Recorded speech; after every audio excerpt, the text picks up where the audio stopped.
Ahora vamos a tratar un tema que tiene connotaciones internacionales, pero que por sus características se está extendiendo al mundo entero. Nos estamos refiriendo de manera concreta a lo que ha sucedido en Estados Unidos con el caso Floyd, que puede tener implicancias y derivaciones insospechadas.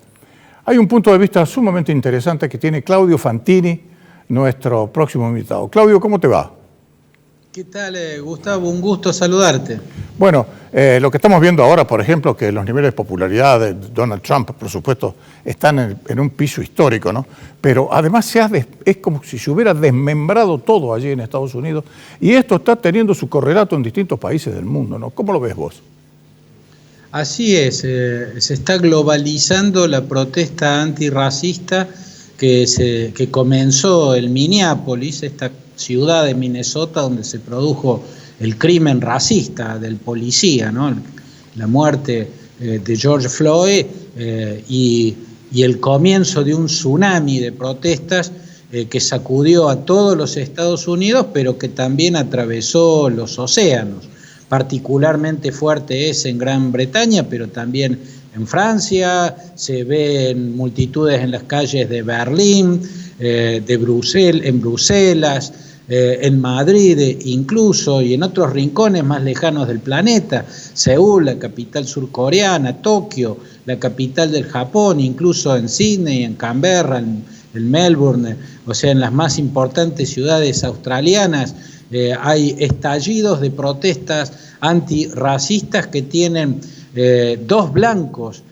Una, el racismo en sí como un fenómeno persistente que resulta particularmente monstruoso, sobre todo a esta altura de la historia, pero también la figura de Donald Trump, porque la personalidad de Trump, además de sus dichos y sus actos, irradian intolerancia racial, étnica, cultural, y por ende Trump es uno de los factores por el cual estamos viendo debilitarse la imagen de los Estados Unidos ante el mundo por estas horas. Seguro, Claudio, pero que el tema va todavía un poco más allá, porque indudablemente esto ocurre en medio de la pandemia y en medio de los Estados Unidos, que se está diciendo que puede haber un nivel de desocupación que puede afectar nada más y nada menos que a 20 millones de personas. Es decir, que le va a pegar muy fuerte a las clases más pobres.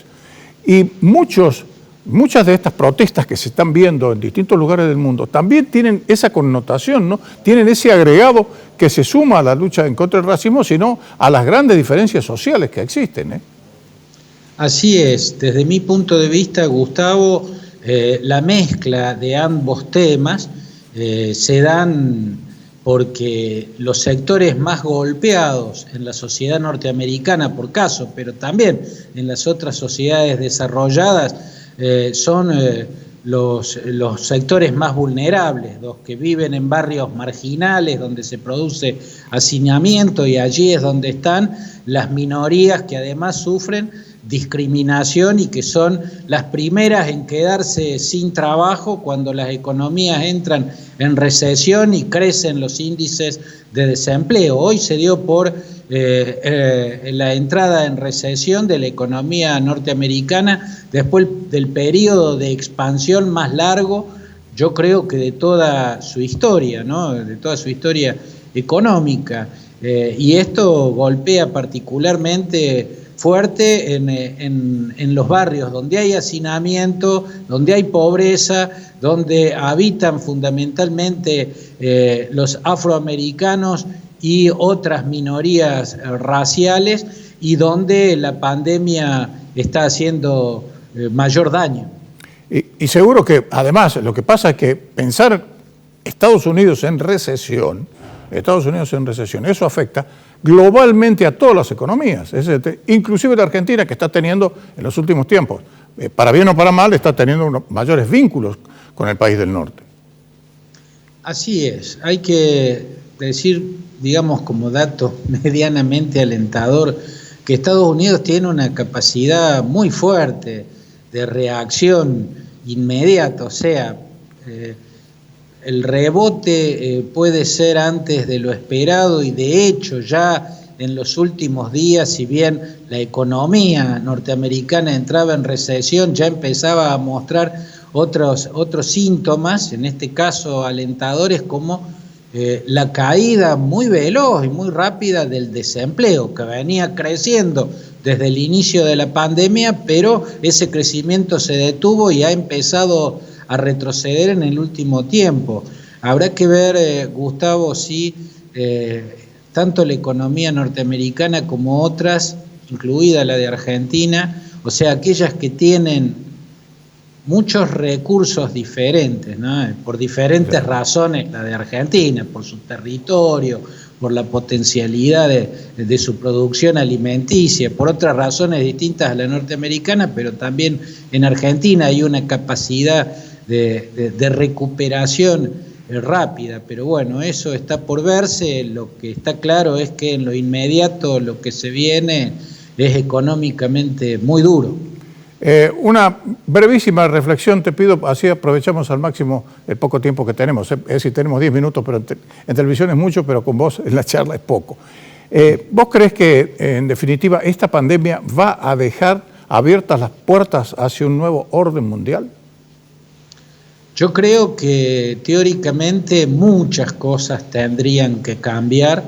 Si el mundo fuese medianamente lógico, yo creo que lo que tendría que venir después de esta pesadilla tan oscura, tan espantosa, que ha mostrado tanta vulnerabilidad incluso en sus economías más desarrolladas, más potentes, más poderosas, y en modelos diferentes de desarrollo, ¿no? Porque tanto China como Estados Unidos como Europa están mostrando una fragilidad increíble. Y teniendo en cuenta el hecho de que esta pandemia muy posiblemente no va a ser la última, sino que es la primera, muy posiblemente el hombre ya ha empezado a vivir un drama que tiene a la superpoblación mundial como elenco y al calentamiento global o el cambio climático como escenografía. Bueno, va a ver estos males mucho más asiduamente embistiendo contra la especie humana. Por lo tanto, lo lógico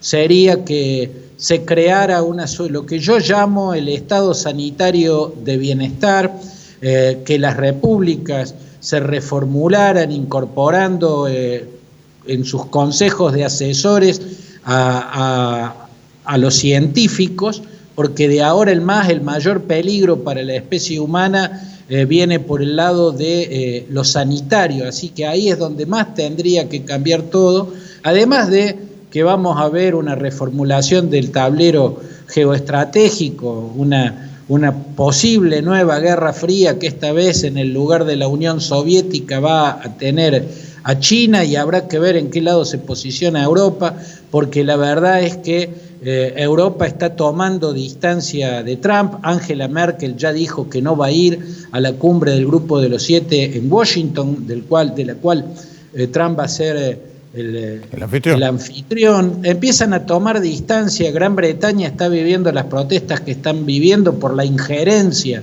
torpe y brutal a favor del Brexit que tuvo Donald Trump. Creo que hay un debilitamiento muy fuerte por responsabilidad de Trump de la imagen de los Estados Unidos, así que habrá que ver cómo es ese reformulamiento, esa reformulación geoestratégica, si es que en definitiva se da, porque también hay una elección por delante, en noviembre se vota, claro, y es posible que no vuelva a ganar Donald Trump.